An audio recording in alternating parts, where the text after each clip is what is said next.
The touch. The Galactic High Council chamber shimmered with the hum of alien voices.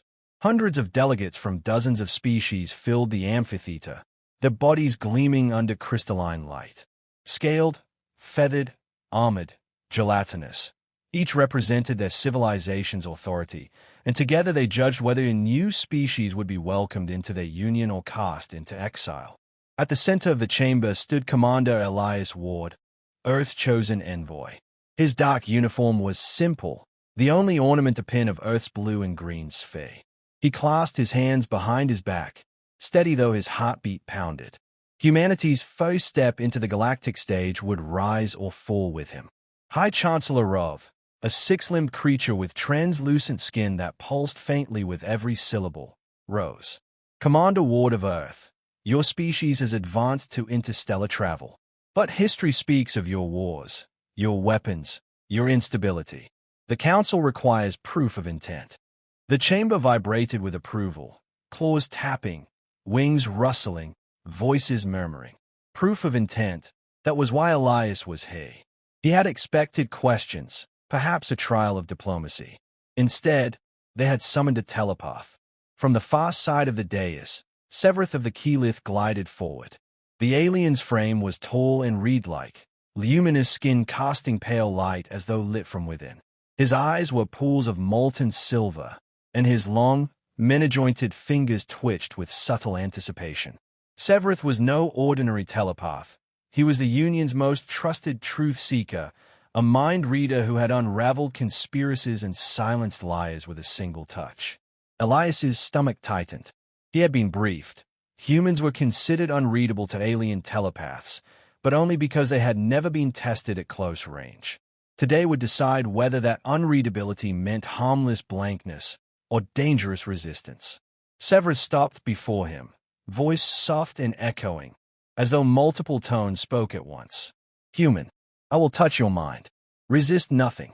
Elias inclined his head. Do what you must. The chamber hushed.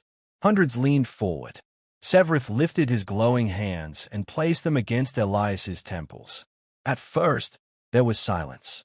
Then, a scream tore through the chamber. Severith's silver eyes flared wide. His body convulsed. The luminous glow of his skin fractured into chaotic pulses, as if lightning struck within. He staggered, fingers clawing at his own skull. And then he collapsed. The scream still echoed as his body crumpled to the floor. The impact reverberated across the stone platform. Pandemonium erupted. Delegates shouted in a dozen tongues. Some accused the human of psychic assault. Others scrambled backward, fearful the same fate might spread to them. Weapons half-drawn glinted in the chamber's light. Elias froze, heart hammering. He hadn't moved, hadn't spoken, but suddenly every eye was on him. The dangerous human who had felled the Council's greatest telepath with a touch. High Chancellor Rov pounded the dais with two of his 6 limbs. Silence. Restrain the human. Guards in chitinous armor surged toward Elias, weapons raised. He lifted his hands slowly, palms outward. I didn't do anything, he said, voice calm though sweat prickled his spine. But few listened. Fear was a stronger current than reason. On the floor, Severith twitched. From his mouth spilled a broken whisper, carried through the chamber's amplification systems. Endless, endless. The words silenced the chaos for a moment. Delegates exchanged uneasy glances.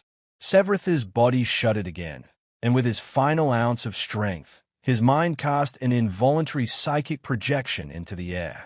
Images flickered above him, raw and jagged. A battlefield of nuclear fire, mushroom clouds clawing at the sky. A soldier bleeding in mud, clutching a comrade's hand. A child laughing as a lullaby was sung in a warm kitchen. Rockets blazing upward into the stars. Horror and wonder intermingled. War and love. Destruction and creation. All human. Severith went limp. The projection dissolved into dust. Gasps spread through the council. Some shouted to end negotiations. Others leaned forward, whispering urgently, faces pale with something like awe. Commander Elias Ward stood alone at the chamber's center, every weapon aimed at him, every fear pinned to his species. His throat was dry, but his voice carried steady. I told you. he said. I did nothing. That was humanity. The council chamber fell silent again, save for the faint crackle of Severith's fading glow. And in that silence, suspicion, fear, and something far more dangerous, curiosity, took root. The first contact had been made, and it had gone nothing like anyone expected. Fear and suspicion. The detention chamber was stark, its walls lined with smooth alloy that gleamed under harsh lights.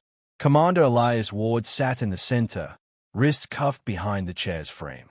The cuffs weren't necessary. He hadn't resisted when they dragged him here, but the guards had looked at him as though a single twitch might unleash a storm they couldn't contain.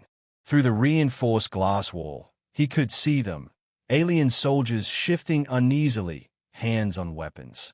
Even the bravest among them refused to meet his eyes. Elias exhaled slowly. He wasn't angry. He was calculating. The Union had wanted proof of intent.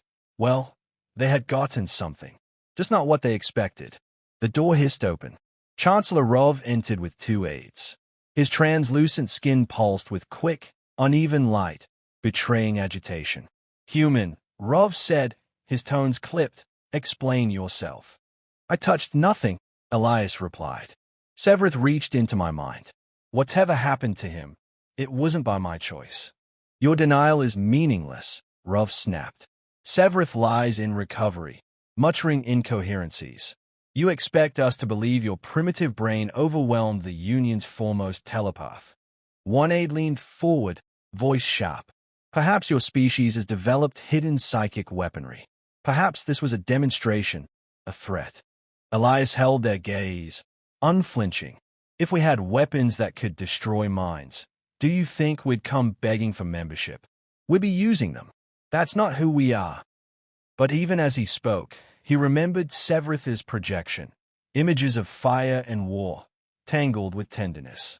To the Council, that glimpse might look less like proof of humanity's complexity and more like a confession of madness. Rov studied him a long moment. The Chancellor's skin glowed in hesitant pulses.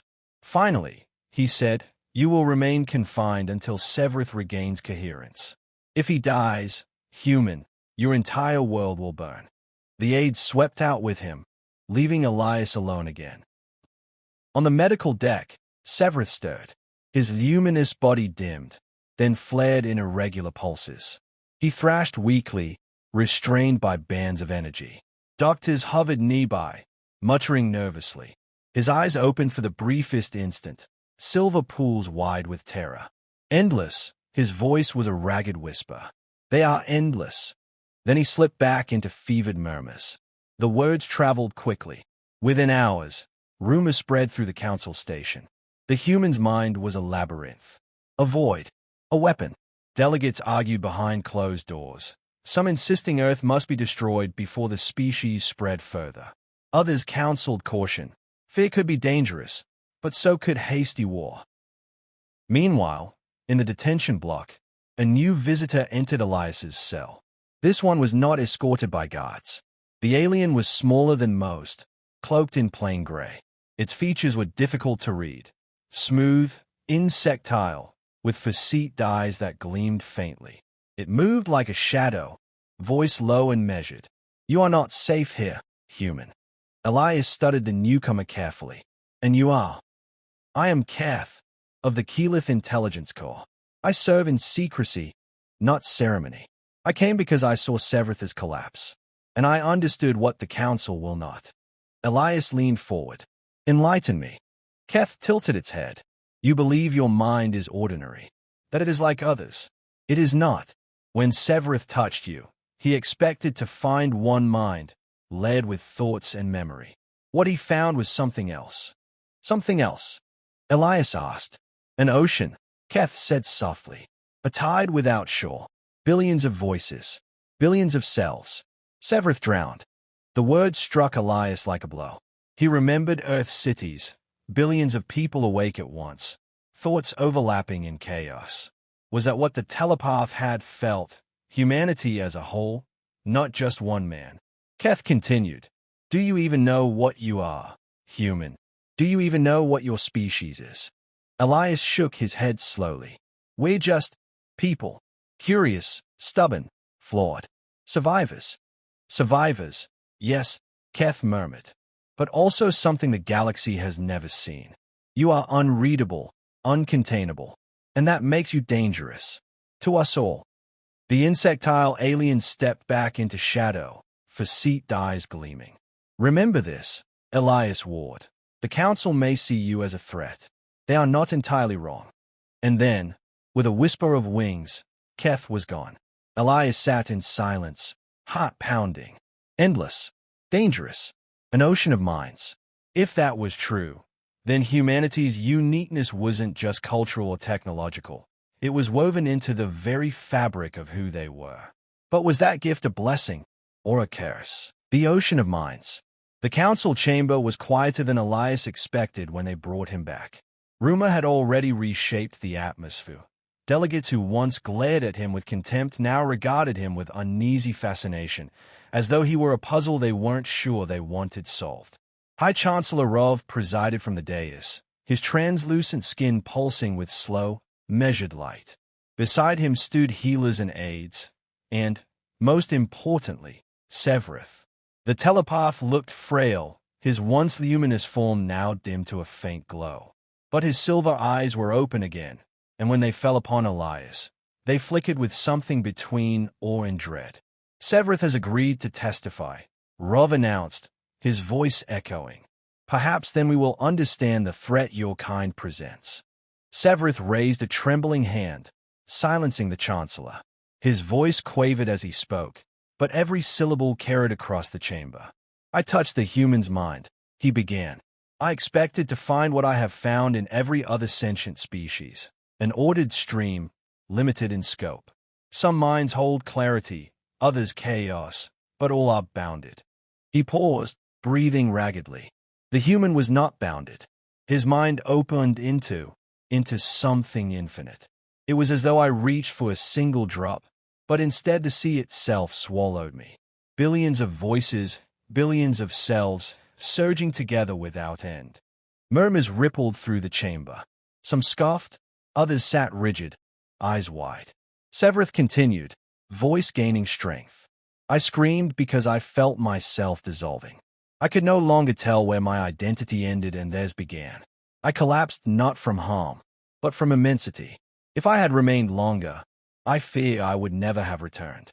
One delegate, a scale predator with teeth bared, snarled. Lies. Exaggerations. The human corrupted your perception. But Keth, the shadowed agent Elias had met in his cell, rose from the lower tier of seats. His plain gray cloak swayed as he addressed the council. I have studied humanity, their histories, their signals, their transmissions. What Severith speaks is truth. Even without telepathy, their minds reach outward. They build myths, they dream futures, they imagine endlessly. It is as if each one carries a universe inside them. The chamber erupted again, voices colliding. Some shouted that humans must be destroyed before they spread this dangerous instability. Others argued such a depth of thought might be a resource beyond measure. Elias stood in the center, watching the chaos unfold. A strange calm filled him. He had always known humanity was stubborn, unpredictable, driven. But to hear it spoken aloud, infinite, he realized even humans themselves had never fully understood what they were. Finally, Rov slammed his limbs against the dais, restoring order. We require clarity. Commander Ward, speak for your kind. What are humans, if not a threat? Elias swallowed once, then lifted his head. We're not blank slates. We're not weapons. We're complicated. Yes, we've fought wars. Yes, we've destroyed.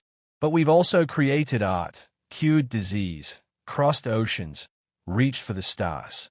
You saw it in Severith's vision, our destruction and our tenderness, side by side. That's who we are, both. He scanned the chamber, letting his voice carry. Maybe that's what frightened him, because he used to minds that fit into neat boxes. Ours don't. We are many things at once. Infinite things. For a moment, silence reigned. Then Severith spoke again, his silver eyes fixed on Elias. He speaks truth. They are not like us. They are not like anyone. When I touched him, I felt a song with no end, a horizon that always receded. To touch a human mind is to stand on the edge of infinity. The word struck the chamber like a thunderclap. Delegates leaned back, some pale, some trembling, some unable to look away. Even Rov's pulsing light faltered with unease. And yet, beneath the fear, there was something else, a flicker of hunger. The galaxy had always prided itself on knowing the boundaries of thought. Now a new horizon had appeared, vast and uncharted. Ketha's voice cut through the silence, quiet but sharp. The question is not what they are. The question is whether we will face the infinity beside them or against them. The chamber buzzed again, arguments reignited. But Elias stood still, heart steady. For the first time since his arrival, he understood. Humanity's power wasn't in weapons, or fleets, or numbers. It was in the one thing no alien could contain, the limitless, unending depths of the human mind. And that realization was only the beginning. The edge of infinity. The chamber roared like a storm. Delegates shouted across tiers, voices clashing in dozens of tongues. Some demanded humanity's destruction before their infinite minds could unravel galactic order. Others argued that such depth might be precisely what the Union needed to face unknown threats. High Chancellor Rov struggled to restore order, his translucent skin flashing erratically. Enough, he thundered, pounding the dais with 3 limbs at once. The chamber quieted, though the tension still burned hot in every eye. Humanity, Rov said, turning his gaze upon Elias, stands at a precipice. To admit your kind is to embrace uncertainty. To reject you is to court war with an unknown. The council must decide. Elias felt the weight of every stare, predatory, curious, fearful. His heart thudded, but his voice when it came was steady. Then let me speak, not just as a representative of Earth, but as a human being. The chamber allowed it. He drew in a breath. You fear us because you cannot define us. Because when Severith touched my mind, he didn't just see me.